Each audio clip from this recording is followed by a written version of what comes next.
السلام علیکم ورحمۃ اللہ وبرکاتہ۔ الحمد للہ رب العالمین والصلاة والسلام علی اشرف الانبیاء والمرسلین نبینا محمد وعلی آلہ واصحابہ اجمعین، اما بعد۔ قال اللہ تعالی اعوذ باللہ من الشیطان الرجیم من ہمزہ ونفخہ ونفثہ بل اللہ فاعبد وکن من الشاکرین۔ معزز علماء کرام اور معزز سامعین، اللہ تبارک و تعالیٰ نے مجھے اور آپ کو دنیا میں جس بڑے سرمایہ سے سرفراز کیا ہے وہ عقیدہ توحید ہے۔ اس پر اللہ تبارک و تعالیٰ کا کتنا بھی شکر ادا کرے کم ہے۔ تو آج کے درس میں ایک 10-15 منٹ آپ کے سامنے سورہ کافرون سے متعلق گفتگو کرتے ہیں۔ میں نے جو آیت پڑھی سورہ زمر کی ہے، اللہ تعالیٰ فرماتا ہے کہ بل اللہ فاعبد وکن من الشاکرین، آپ اللہ کی عبادت کیجئے اور اللہ تعالیٰ کی اس توحید پر جو ہے آپ شکر گزاروں میں سے ہو جائیے۔ آپ جانتے ہیں ایک مومن میں اور کافر میں فرق ہوتا ہے۔ فرق یہ ہوتا ہے کہ مومن اپنے رب پر ایمان رکھتا ہے، اس کے بعد سب سے بڑی جو دولت ہوتی ہے وہ عقیدہ توحید کی دولت ہوتی ہے۔ آج کل کے زمانے میں ہم دیکھتے ہیں مالداروں کی مالداری کو لوگ بڑی للچائی ہوئی نگاہوں سے دیکھتے ہیں۔ حالانکہ میں ہمیشہ یہ جملہ کہتا ہوں، دنیا کے ہدایت یافتہ انسان کا ایمان ایک پلڑے میں رکھو اور دوسرے پلڑے میں اگر آپ دنیا کے سارے مالداروں کی مالداری کو بھی رکھیں گے نا تو ایک ہدایت یافتہ انسان کی ہدایت بھی ساری دنیا کے مالداروں کا مقابلہ نہیں کر سکتی۔ واٹس ایپ پر کئی میسج آتے ہیں، ہم اس کو ذرا لائٹ لے لیتے ہیں۔ آپ ذرا ہر چیز کو عبرت کی نگاہ سے دیکھیے۔ آپ ایک مرتبہ ایک طرف دنیا کے 10 بڑے مالداروں کی فہرست ہے، اس کے سامنے نماز فجر سے پہلے 2 رکعت جو ہم پڑھتے اس کی فضیلت بیان کی گئی ہے۔ ہم کیا سمجھتے ہیں یہ مالداروں کو، یا لیت لنا مثل ما اوتی قارون، اللہ قارون کتنا دیا، اڈانی کو کتنا دیا، اس کو ہم دیکھتے ہیں۔ حالانکہ وہ نہیں چاہیے، بلکہ آپ نے تو کہا دنیا و مافیہ سے بہتر ہے نماز فجر سے پہلے کی سنت۔ انہیں سب سے بڑا مالدار ہے۔ وہ دنیا کے جو بڑے مالدار ہیں ان کو دنیا ملی، ہم کو تو آخرت مل رہی، دنیا میں سب مل رہی ہے۔ تو آئیے میں سورہ کافرون سے متعلق چند باتیں میں آپ کے سامنے کہتا ہوں۔ آپ جانتے ہیں یہ سورہ کافرون کب اتری ہے؟ رسول اللہ صلی اللہ علیہ وسلم مکے میں تھے تو ایک دن سرداران قریش آپ کے پاس کہتے ہیں، اے محمد ایسا کرو ہمیں ایک دوسرے میں ذرا صلح کر لیں گے، 1 سال تمہیں کیا کرو ہمارے معبودان باطلہ کی عبادت کرو، ہم 1 سال تمہارے رب کی عبادت کرتے ہیں۔ یہ ہو سکتا ہے کیا؟ نہیں ہو سکتا۔ انسان جان دے گا مگر توحید میں کوئی صلح نہیں ہوگی۔ اللہ نے آیتیں اتاری، پوری صورت ہے، دیکھیے قل یا ایھا الکافرون، آیت کے لفظ پر غور کیجئے، قل، اے اللہ کے نے بتا دیجئے ایسی صلح نہ ماضی میں ہوئی، نہ حال میں ہوگی، نہ مستقبل میں ہوگی۔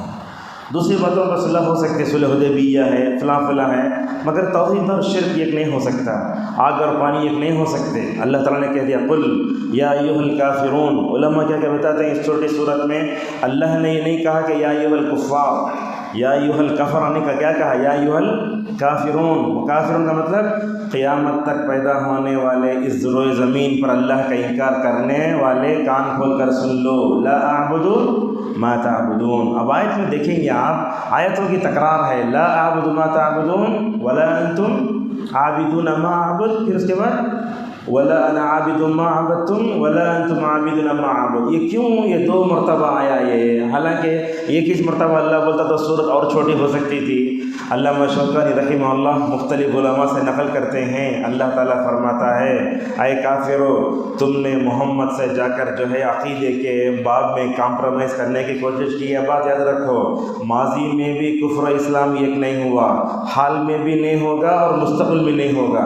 ایسی سوچ تم ماضی میں رکھتے ہو کہ حال میں بھی ایسی سوچ رکھنے والے پیدا ہوں گے، اور قیامت تک کوئی بھی مسلمان اپنے ایمان کا سرمایہ کبھی اپنے ہاتھ سے جانے نہیں دے گا۔ ماضی میں بھی نہیں ہوا، حال میں بھی نہیں ہوا اور مستقبل میں نہیں ہوگا۔ کہا لکم دینکم ولی دین، یہاں دیکھیے تمہارا دین تمہارے لیے، میرا دین میرے لیے۔ اب دین کا جو لفظ آتا ہے اس کے بارے میں آپ یہ بات سن لیجئے، اہل علم کہتے ہیں دین کا جو لفظ ہے صحیح دین پر بھی بولا جاتا ہے، غلط دین پر بھی بولا جاتا ہے۔ کہا لکم دینکم، یہاں باطل دین ہے، ولی دین، میرا دین میرے لیے۔ یہ صورت کو ہم نے بہت معمولی سمجھ لیا، خصوصاً ہم دیکھتے ہیں ہندوستان کے اس ماحول میں سمجھتا ہوں 82% کفار ہیں اور 18% کتنے ہیں ہم مسلمان ہیں۔ تو ایسی صورت میں ہمیں ہندوستان میں رہتے ہوئے ہمیں کیا کرنا چاہیے؟ اس صورت کا سب سے بڑا پیغام یہ ہے، اللہ کے نبی صلی اللہ علیہ وسلم نے مکے میں رہ کر جیسے اپنے عقیدے کی، ایمان کی، توحید کی حفاظت فرمائی، ویسے اس ملک میں رہتا ہے مائنارٹیز میں رہ کر بھی اپنے عقیدے توحید کی حفاظت کرنا ہماری اولین ذمہ داری ہے۔ اب دیکھیے، جمعیت اہل حدیث کی کانفرنس اتنی بڑی ہوئی احترام انسانیت مذاہب عالم کے عنوان سے، اس کانفرنس میں پتہ نہیں یہاں سے کوئی گئے تھے نہیں معلوم، مختلف مسلک کے ماننے والے سب جو ہے الگ الگ اپنے اپنے انداز میں آئے۔ اس میں لوگ یہ سمجھ گئے مسلمان عقیدہ توحید چھوڑ دیں گے، جس کو بھی آیا اسے گلے سے لگا لیں گے۔ اللہ جزائے خیر دے، ممبئی کے امیر عبدالسلام سلفی حفظہ اللہ کو اس وقت ہندوستان میں جتنے اہل حدیث کے امیر ہیں نا، اللہ تعالیٰ نے اس عالم کو جو بصیرت دی ہے، جو بات انہوں نے کہی کسی اور نے نہیں کہی، حتیٰ کہ صدر صاحب نے بھی وہ بات نہیں کہی۔ انہوں نے اس میں کہا احترام انسانیت ایک جگہ ہے، مذاہب عالم ایک جگہ ہے۔ اس کانفرنس کا سب سے بڑا پیغام یہ ہے کہ ہم اپنے عقیدے توحید کبھی بھی نہیں چھوڑیں گے۔ انسان کا احترام الگ ہے، مگر انسان کے احترام کی بھی کیا ہوتی ہے، الگ الگ حدیں ہوتی ہیں۔ اگر وہ مومن ہو جاتا ہے تو اپنے خون اور جو ہے ماشاءاللہ اپنی جان کی حفاظت کر لیتا ہے۔ لہٰذا اس کانفرنس کا پیغام یہ نہیں کہ اہل حدیث عقیدہ توحید کو چھوڑ دے گا، وہ ایسے ہی جو ہے مطلب جسے کہا ودوا لو تدہن فیدہنون، مطلب ڈھیلے ہو جائیں گے، جس کو چاہے گلا لگے گا وہ مطلب نہیں ہے۔ تو لہٰذا اس صورت میں آپ دیکھتے ہیں ماشاءاللہ یہ صورت اللہ کے نبی صلی اللہ علیہ وسلم کب پڑھتے تھے۔ آپ دیکھیے اللہ کے نبی صلی اللہ علیہ وسلم کب پڑھتے تھے، میں آپ کو بتاتا ہوں۔ تقریباً 4-5 مقامات میں اللہ کے نبی صورت کو پڑھتے تھے۔ روایتوں میں آتا ہے اللہ کے نبی صلی اللہ علیہ وسلم نماز فجر کی سنت کی پہلی رکعت میں اس کو پڑھتے تھے۔ شاید آپ لوگ پڑھتے ہوں گے، پہلی رکعت میں سورہ کافرون، دوسری رکعت میں سورہ اخلاص۔ یہ ہو گیا۔ اس سے کیا معلوم ہوتا ہے، فجر کی سنت آدمی کتنا بھی اللہ کا مقرب بندہ کیوں نہ ہو، فجر کی سنت شارٹ ہونا، فجر کی سنت لمبی نہیں پڑھنا چاہیے، شارٹ پڑھنا چاہیے، جیسا کہ روایتوں میں آتا ہے۔ تو پہلی رکعت میں سورہ کاف، دوسرا سورہ اخلاص۔ یہ کب کی بات؟ صبح کی بات۔ اس کے بعد کیا کرتے، جیسے ہی شام ہوتی وتر کی دوسری رکعت میں اس کو پڑھتے، پہلی رکعت میں سورہ اعلیٰ، دوسری رکعت میں سورہ کافرون، کتنے ہوئے؟ 2۔ تیسرا، اللہ کے نبی صلی اللہ علیہ وسلم نے سونے سے پہلے بھی اس سورت کی تلاوت کا حکم دیا۔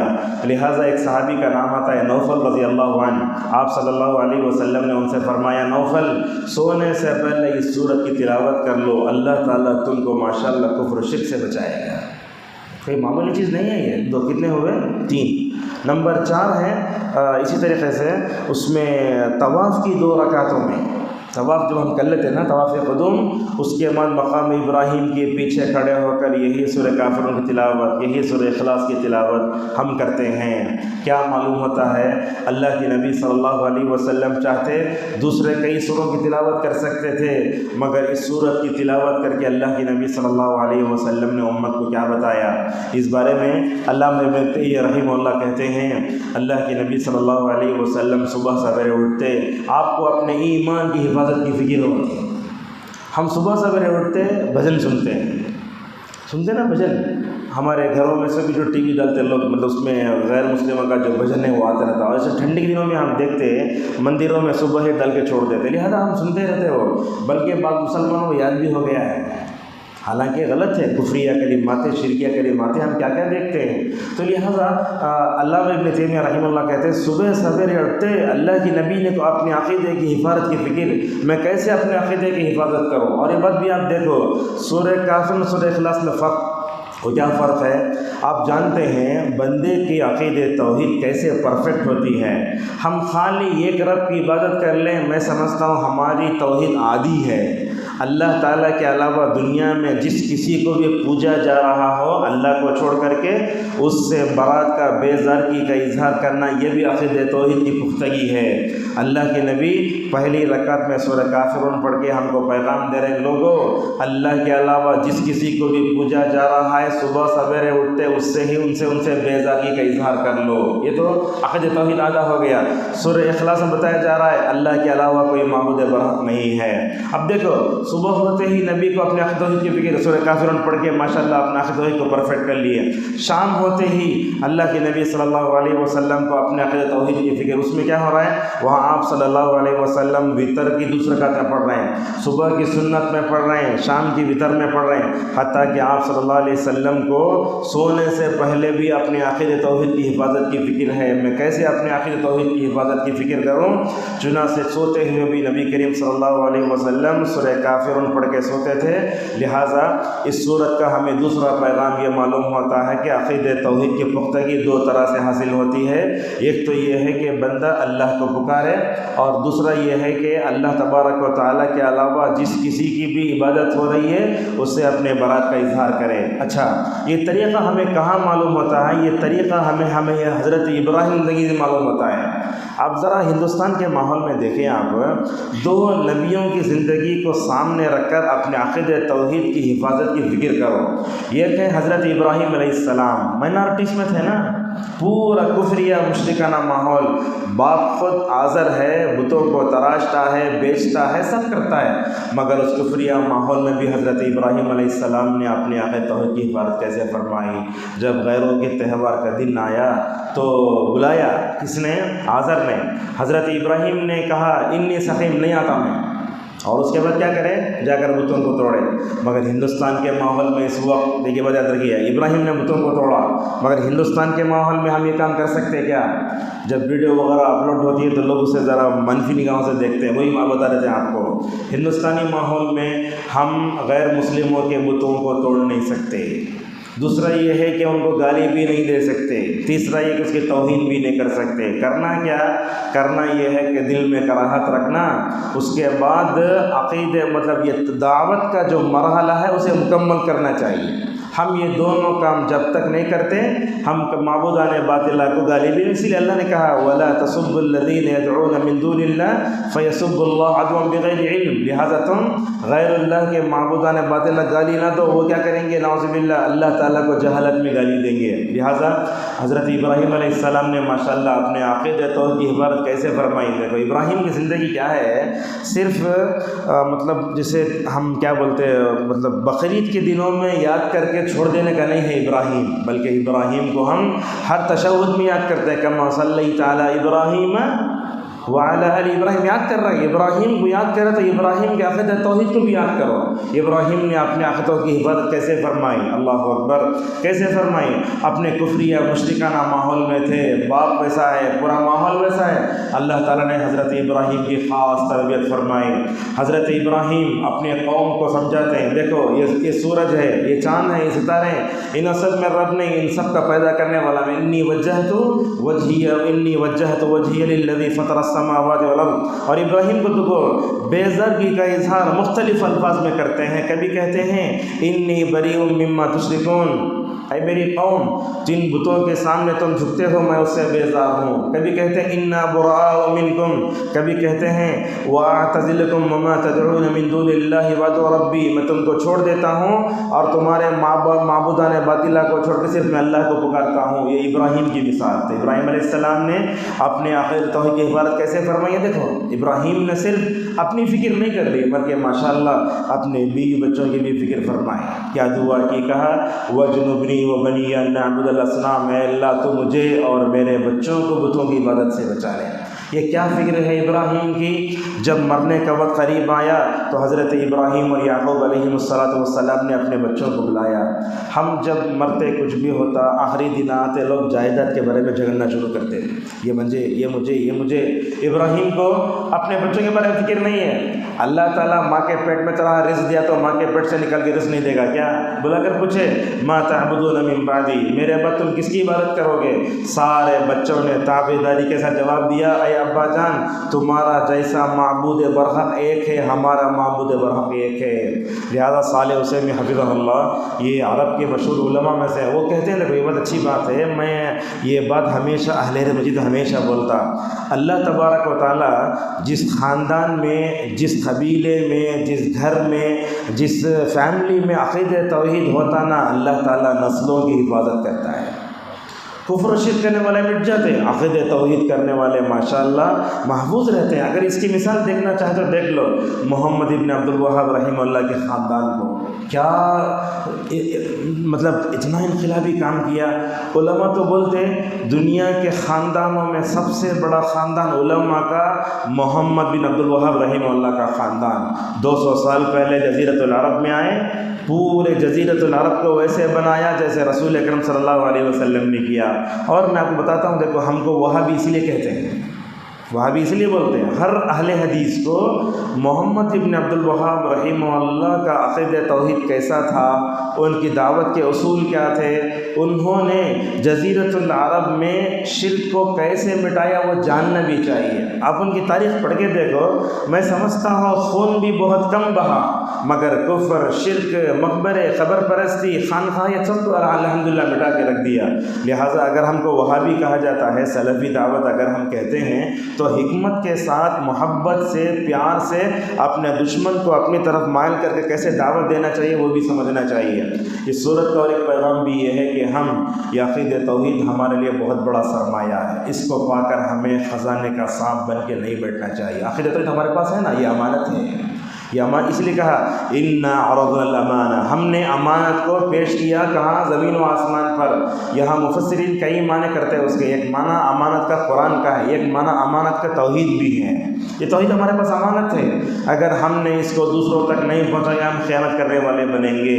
اس صورت کے فوائد میں ایک فائدہ یہ بھی ہے، کفار کو دعوت دینا چاہیے۔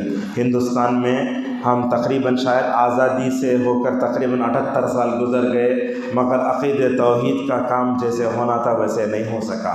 اسی وجہ سے ہم دیکھتے ہیں غیر مسلم حکمران ہمارے اوپر مسلط ہوں، انہوں کیا کریں، جیسے ہندوستان آزاد ہوا 70 سال میں محنت کریں، آج آپ اپنا وہ پھل پالیے۔ ہم کیا ہو رہے ہیں، فروعی مسائل میں لڑ کے ہم لوگ نعوذ باللہ عقیدہ توحید کو چھوڑ دینے نہیں ہونا چاہیے۔ یاد رکھیے عقیدہ توحید کی یہ جو سرمایہ ہے نا، دوسرے کو پہنچانا ضروری ہے۔ اس حدیث پر اپنی بات کو ختم کر لیتے ہیں۔ اللہ کے نبی صلی اللہ علیہ وسلم جو بھی مسلمان ہوتے آپ ان کو داعی بناتے۔ میں سمجھتا ہوں ہم میں سے ہر ایک کو داعی ہونا چاہیے انشاءاللہ، عقیدہ توحید کا داعی بن کر زندگی گزارو۔ عبدالعظیم صاحب ایک درس میں ایسے بتاتے، پچھلے جو نسلیں تھیں اور ہماری جو نسلیں اس میں ایک بہت بڑا فرق ہے۔ پچھلی جو نسلیں تھیں اس میں ہر مسلمان داعی ہوتا تھا، آج ہمارے اندر سے یہ دعوت کا جذبہ ختم ہی ہو گیا ہے۔ اللہ جزائے خیر دے ریاض موسیٰ ملے باری صاحب کو، عبداللہ جولم حفظہ اللہ کو، کتنی محنت کرتے کو یہ علماء، کیا کرنا مطلب یاد رکھو، یہ اسلام کیا ہے نا، یہ اسلام صرف مخلوق کو مخلوق سے نہیں جوڑتا، مخلوق سے پہلے خالق کو جوڑتا ہے۔ اسی لیے قرآن میں سب سے پہلے یا ایھا الناس، یا ایھا الذین آمنوا نہیں آیا، یا اے لوگو قرآن میں دیکھو، یا ایھا الذین آمنوا آیا، یا ایھا الناس آیا، اور اس جگہ اللہ نے ایسے بھی کہا یا بنی آدم، اے آدم کے بیٹے۔ تو یہ اس وقت پوری دنیا میں جو امت ہے وہ نبی کی امت ہے۔ وہ آپ سمجھتے نا، اس دنیا میں جتنے بھی انسان کس کی امت ہیں؟ نبی کی امت ہیں۔ مگر ہمارے اور ان میں فرق یہ ہے، ہم نے آپ کی دعوت کو قبول کیا، مگر وہ لوگ جو ہے اللہ کے نبی صلی اللہ علیہ وسلم کی دعوت کو قبول نہیں کیے۔ یہ دعوت کا جذبہ لے کر جو ہے ہمیں مکمل طور پر جینا چاہیے، اور یہی جو محنت کی تمام علماء نے، اللہ کے نبی صلی اللہ علیہ وسلم بھی ہر صحابی کو ماشاءاللہ داعی بناتے تھے۔ طفیل بن عمرو دوسی مسلمان ہوئے تو عقیدہ توحید کا یہ پیغام لے کر اپنے قوم کے پاس گئے، جا کر بولے تو قبیلے دوست پورا ان کا دشمن ہو گیا۔ اللہ اکبر، ان کا دل بڑا نرم تھا طفیل بن عمرو دوسی کا۔ انہوں بولے اب جا کے انہوں اللہ اور اس کے رسول کی نافرمانی کر ڈالے ہیں، انہوں رسول اللہ سے جا کر بولے یا رسول اللہ آپ ان پر بد دعا کر دو۔ کن پر؟ قبیلہ دوس میں جو طائف میں رہتا تھا۔ اللہ اکبر، نبی صلی اللہ علیہ وسلم کا بد دعا کرنا، آپ تو ایسا دل پائے تھے، وہ دل کی جو کوالٹی ہے وہ قیامت تک کسی کو نہیں مل سکتی۔ تو اللہ کے نبی صلی اللہ علیہ وسلم نے کہا اللہم اہد دوسا وأت بہم، اللہ قبیلہ دوس کو ہدایت دے کر مجھے ان کو میرے پاس لے آ۔ کس کے حق میں دعا کی؟ قبیلہ دوس کے حق میں آپ نے دعا فرمائی۔ کیا نتیجہ ہوا؟ طفیل بن عمرو دوسی رضی اللہ عنہ کی کوششوں سے، نبی کی دعاؤں سے ماشاءاللہ 5000 سے زیادہ حدیثیں یاد کرنے والے ابو ہریرہ مسلمان ہوتے ہیں۔ کہاں سے آتے؟ وہ طائف سے نکلتے مدینہ پہنچتے ہیں، دیکھو کیسا ہے ذہن، مدینہ پہنچتے ہیں، نماز فجر میں حاضری دیتے ہیں، مسجد نبوی میں حاضر ہو کر نماز پڑھتے ہیں۔ انہوں بولتے امام صاحب پہلی رکعت میں کیا سورہ پڑھے مجھے وہ بھی یاد ہے، حالانکہ اپنے زندگی کی پہلی نماز پڑھ رہے ہیں، دوسری رکعت میں کیا پڑھے وہ بھی مجھے یاد ہے۔ اس کے بعد انہوں نے رسول اللہ کو ڈھونڈا، کہاں ہے رسول اللہ؟ رسول اللہ خیبر میں ہیں، مدینے سے 150 کلومیٹر کی دوری پر ہے۔ صحابہ اکرام نے کیا کہا لوگوں سے، ابو ہریرہ میں تم کو سواری دیتا ہوں، جاؤ۔ بس بہرحال حضرت ابو ہریرہ رضی اللہ عنہ وہاں سے نکلے اور جا کر خیبر میں نبی کریم صلی اللہ علیہ وسلم سے ملاقات کی۔ کہنا یہ ہے اللہ کے نبی صلی اللہ علیہ وسلم کے صحابہ اس عقیدہ توحید کو پا کر خاموش نہیں بیٹھے۔ اللہ کے نبی صلی اللہ علیہ وسلم کے صحابہ نے جب قرآن کو جمع کیا، حدیث کو جمع کیا، عقیدہ توحید کے باب میں ان کی تاریخ ناقابل فراموش ہے اور ان کی کوششیں ناقابل فراموش ہے۔ اس حدیث پر اپنی بات کو ختم کر لیتے ہیں۔ حضرت عبداللہ ابن عباس رضی اللہ عنہ فرماتے ہیں اللہ کے نبی صلی اللہ علیہ وسلم نے حضرت معاذ بن جبل رضی اللہ عنہ کو یمن بھیجا تھا، جانتے حدیث بخاری مسلم میں ہے، یمن بھیجا تو آپ نے ان کو کیا کہا، دیکھو کہا فَلْيَكُنْ أَوَّلَ مَا تَدْعُوهُمْ إِلَىٰ أَن يُوحِدُوا اللَّهَ تَعَالَىٰ۔ اے معاذ تم جا رہے ہو یمن، وہاں کرسچن زیادہ ہیں، نصارہ زیادہ ہیں، یہود زیادہ ہیں، تمہاری دعوت کا آغاز عقیدہ توحید سے ہونا چاہیے۔ عقیدہ توحید میں پرفیکٹ ہو گئے تو کیا سکھانا؟ نماز، اس کے بعد کیا سکھانا؟ زکوٰۃ۔ یہاں اللہ کے نبی کی تربیت میں ترتیب دیکھو کیسی ہے، سب سے پہلے آپ نے عقیدہ توحید کا ذکر فرمایا، اس کے بعد نماز کا ذکر، اس کے بعد زکوٰۃ کا۔ آپ نے حج کو بھی چھوڑا، روزے کو بھی چھوڑا، یہی حکمت کا ہم کو اپنانے کی ضرورت ہے۔ کتاب التوحید میں محمد ابن عبد الوہاب رحمہ اللہ اس حدیث کو ذکر کرنے کے بعد کہتے ہیں البداءۃ بالاہم فالاہم، سب سے پہلے جو اہم ہے اس کی ہمیں لوگوں کے سامنے تربیت کرنا چاہیے۔ آج بھی ہے شاید تربیتی پروگرام، میں اس کورس میں آنے والے اور پڑھانے والے سارے اساتذہ سے ہماری گزارش ہے، سننے والوں سے ہماری گزارش ہے، آپ نماز، روزہ، زکوٰۃ، حج ساری تفصیلات بعد میں جانیں، مگر سب سے پہلے اپنی امت کے ایمانی تربیت کرنے کی کوشش کریں۔ یہی ہمارا منہج ہے، یہی ہمارا اصول ہے، ہم اسی کی روشنی میں اپنے کام کو آگے بڑھاتے ہیں۔ جندب رضی اللہ عنہ کہتے ہیں کہ ہم نبی کے پاس گئے، آپ نے ہمیں سب سے پہلے ایمان سکھایا، بعد میں قرآن سکھایا، ہمارے ایمان میں اضافہ ہوا۔ آج ہم دیکھتے ہیں عقیدہ توحید کو چھوڑ کر کے لوگ نماز سکھاتے، روزہ بولتے، زکوٰۃ بولتے، حج بولتے، مگر جب تک عقیدہ توحید پرفیکٹ نہ ہو تو آپ کو سجدوں میں مزہ آئے گا کیسے؟ جب عقیدہ توحید پرفیکٹ نہ ہو تو آپ کو ارکان اسلام میں مزہ آئے گا کیسے؟ اس لیے دیکھیے ابن عمر رضی اللہ عنہ کی جو روایت ہے، اسلام کی بنیاد 5 چیزوں پر ہے، اس میں آپ نے روزہ، زکوٰۃ، حج ذکر کرنے سے پہلے آپ نے عقیدہ توحید کا تذکرہ فرمایا۔ علامہ ماوردی وہاں کہتے ہیں عقیدہ توحید کو سب سے پہلے ذکر کر کے نبی نے 2 باتیں بتائیں، یاد رکھو، اگر تمہاری نماز، روزہ، زکوٰۃ، حج پرفیکٹ ہونا ہے، تمہاری توحید پرفیکٹ ہونا۔ اسی لیے ہم دیکھتے ہیں آج ہمارے معاشرے میں مشرک ہیں، سب ہیں، بدعتی خرافی ہیں، ان کو نماز میں مزہ نہیں آتا، کیوں؟ اس لیے کہ عقیدہ توحید درست نہیں ہے۔ جس کا عقیدہ توحید درست، اس کی ساری زندگی درست۔ اس بات پر میں اپنی توحید کا مسئلہ ایسا ہے، بہت لمبا بول سکتے اسے، ایک بات پر اپنی ختم کر لیتے ہیں۔ علامہ ابن القیم رحمہ اللہ فرماتے ہیں دنیا میں جب بندہ آتا اس کے کان میں اذان دیتے، اگرچہ روایت ضعیف ہے مگر امت کا عمل تواتر کے ساتھ ہے۔ اگر کوئی آدمی دائیں کان میں اذان دیتا ہے اس کو بدعتی نہیں بول سکتے، اگر کوئی چھوڑتا ہے تو اس کو اس پر نکیر بھی نہیں کر سکتے۔ تو بولتے ابن القیم رحمہ اللہ دنیا میں آئے تو لا الہ الا اللہ، دنیا سے جاتے ہوئے لا الہ الا اللہ، ان دونوں کے درمیان میں بندے کو اس کلمے کے تقاضوں کو پورا کرنے کی ضرورت ہے۔ اللہ کے نبی نے تو یہی کہا لقنوا موتاکم لا الہ الا اللہ، اپنے مرنے والے جو لوگ ہوتے ہیں ان کو لا الہ الا اللہ کی تلقین کرو۔ کیا مطلب ہے حدیث کا؟ حدیث کا مطلب یہ ہے کہ تم یہ نہیں بولنا تم پڑھو، ہمیں پڑھنا، ہم کو دیکھ کر انہوں کیا کرتے پڑھتے ماشاءاللہ۔ اسی لیے کہا من کان آخر کلامہ لا الہ الا اللہ دخل الجنہ۔ درس تھوڑا لمبا ہوا، یہ توحید کا موضوع ایسا ہے اس میں اللہ نے ایسی لذت رکھی ہے جتنا بولتے جاؤ کم ہے۔ اللہ تبارک و تعالیٰ سے ہماری دعا ہے اللہ تعالیٰ ہم سب کو عقیدہ توحید کی اس نعمت کو پا کر اللہ کا شکر ادا کرنے اور اس کی تبلیغ کرنے اور اس کی طرف دعوت دینے کی ہم سب کو توفیق عطا فرمائے۔ وآخر دعوانا الحمدللہ۔